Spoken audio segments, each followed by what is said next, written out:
कृषीप्रधान देश असलेला आपल्या भारताने 21व्या शतकामध्ये खूप सारी प्रगती केली. आपल्या देशाने चंद्रावर सुद्धा पाऊल ठेवलं. मात्र असं असलं तरी आपल्या देशातल्या शेतकऱ्यांची परिस्थिती ही अजून काही बदललेली नाही. याचंच उदाहरण काल अख्ख्या महाराष्ट्रानं अख्ख्या देशानं बघितलं.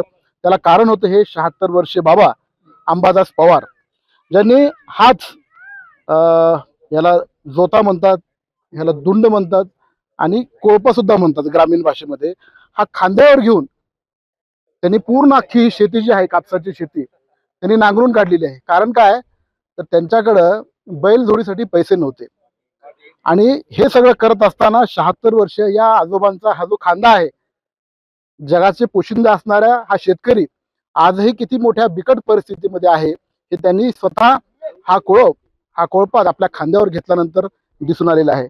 मामा, किती वर्षापासून चालू होतं तुमचं हे? 10 वर्षापासून करतोय मी.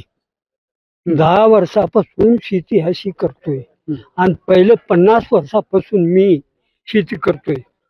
पहिलं बैल होते माझ्याकडे. आता हे माझी मान हल्लाली, हात हल्लाले, मला वैरण नेणं झाली बैलाला, म्हणून मी बैल इकले. आता हे जमीन पडीक पडते म्हणून स्वतः मी ओढून तणकट ह्याच्यातलं काढू लागलो आणि पिकाची मेहनत करू लागलो. तुमचं वय वर्ष 76 आहे. आता या वयामध्ये हे सगळं कसं तुम्हाला सहन होत होतं? नाही साहेब, पैसा नाही.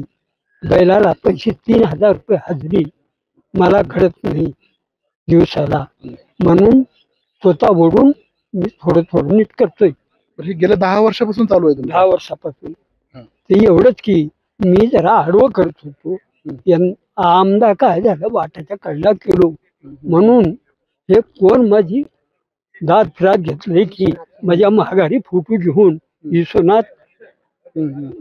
बरं, आता मदतीचा ओघ तुम्हाला सुरू झालाय का? कोणाकडनं काय आश्वासने मिळालेली आहे? तेलंगणातले काय रघु साहेब म्हणले का ते रघु साहेबांना मला 1 लाख रुपयाची मदत दिली. दुसरी अजून कोणची आली नाही. कृषी विभागानं काल तुम्हाला आश्वासन दिलं होतं कृषी मंत्र्यांनी, त्याचं काही झाले का आश्वासन? काही नाही. काल 1 पोतं खताचं आणि परत 4 किलोची बॅग आणि 1 बकेट एवढा आणून माझ्या घरी ठेवले. कोण ठेवलंय? ते कृषी विभाग. बाकी दुसरी काही मदत नाही? दुसरी काहीच नाही मदत. आतापर्यंत माझ्या घरला कोणी माणूस आला नाही ह्या वयापासून. बरे हा काल आला. शासनानं काय करायला पाहिजे? आता शेतकऱ्यांची अशी परिस्थिती ही महाराष्ट्रात अन्य ठिकाणी पण आहे. शेतकरी आत्महत्या करतायत. काय वाटतं तुम्हाला? आता इथं आमचं 50 किलोचं पोत त्याचं आम्ही 3000 ला घेतोय आणि आमचं उरायचं पोत क्विंटलचं 4000 रुपयाला त्याने घेतात. आम्हाला देऊन उभं यावं लागते. तरी आमच्या मालाला भाव द्यावं आणि आमचं मन समाधान करावं. तुमच्यासारखे अनेक शेतकरी असतील आपल्या राज्यात? शेतकरी सगळ्या करतात मी बोलतोय. 10 वर्षापासून हा कोळपा खांद्यावर घेऊन ते शेती करतायत. मात्र इतर शेतकऱ्यांची सुद्धा जाणीव अंबादास पवार मामांना आहे. त्यांच्या पत्नी आहेत मुक्ताताई. ताई, सांगा, हे 10 वर्षापासून तुम्ही त्यांची साथ देत आहात. त्यांचं वय खरं तर वय खूप वाढलेलं आहे.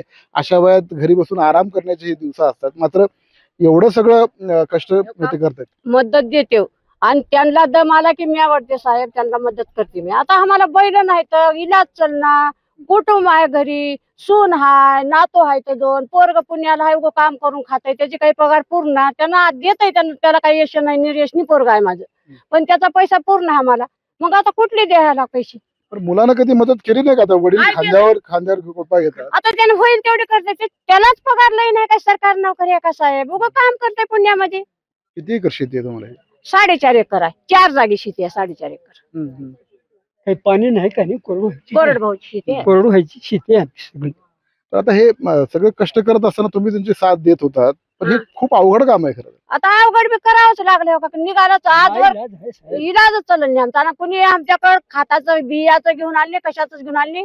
काल हे पेरल्यावर करशीच्या लोकांना दरोजाला आणून ठेवला. आम्ही शेतात होतो. हे कशाला आणलंय? उगवले बाबा, घेऊन जा म्हणजे, राहू द्या म्हणलं. मग ते दिला म्हणे आणला सर. आता हे काल कृषीचे लोक येऊन गेले म्हणतायत. कृषी मंत्री काल फोनवरती बोलले तुम्हाला आम्हाला बोलले ते की सर्वतोपरी मदत करू म्हणून, पण मदत फक्त म्हणजे 2 बॅगचीच. हा 2 बॅगचीच तेवढीच बॅग- मदत आहे. बॅग नाही. तेच हाताचं पोत ना, ते तुरीची बॅग 4 किलोची. शासनाकडून मोठ्या अपेक्षा आहेत.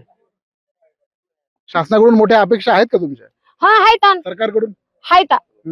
सरकारनं आमच्या मालाला बी भाव द्यावं, त्यांचं खात बी भाव त्यांचं राहू द्या, पण आमच्या मालाला भाव द्यावं का नाही?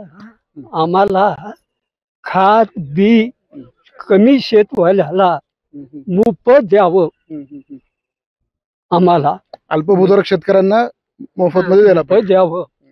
आम्हाला दुसरी काही हे नाही, एवढी तरी मदत करावं आम्हाला आणि आमच्या मालाला भाव द्यावं.